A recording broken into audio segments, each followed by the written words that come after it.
Good morning, good afternoon, good evening, good night. Welcome to Waves of 10.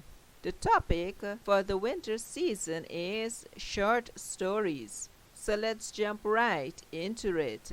The title for this 10th episode in short stories is A Crush on Oscar. So here we go. It's not your fault, Sharon, Marcia said. You tried to tell me, but I would not listen. I sighed heavily. The rain was falling on and off for the past 2 days, but today was all sunshine. The keepers of Kelly Park in Brandon were at their best. The green grass covers the ground like a carpet covering a floor, and it calls me to play in it with my bare feet.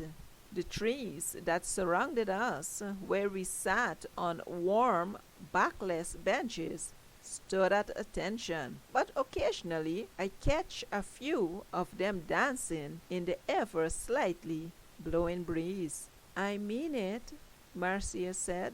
Hey, look at me, she continued, pulling gently on the arm of my black and white long sleeve sweater. Tears rushed to my eyes, but I blinked rapidly to rid myself of them before giving in to her demand. This is not your fault, she said slowly. My eyes roamed her face, and I envisioned sunken cheeks replacing the rosy ones in front of me, and bulging sad eyes instead of the kind, pleading ones searching my face too. I nodded, and a few seconds later we were embracing, and I allowed the tears to fall. Marcy and I met on the first day of high school, and we were now together in university. She was pursuing a career in accounting, while I one in marketing. We were in our third year of studies.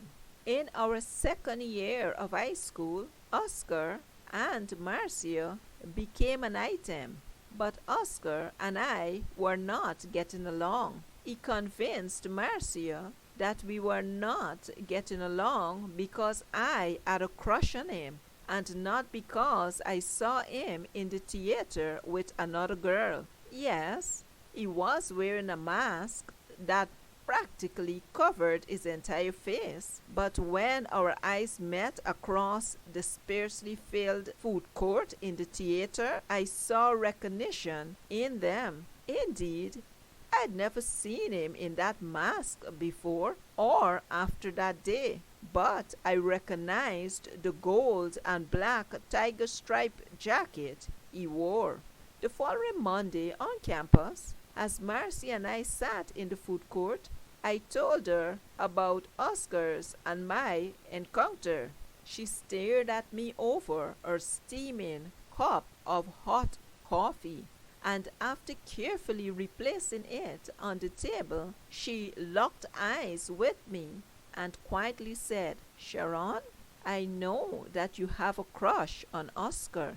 Hey, a lot of girls have crushes on him. What? I exclaimed, almost spilling the hot chocolate out of my mouth.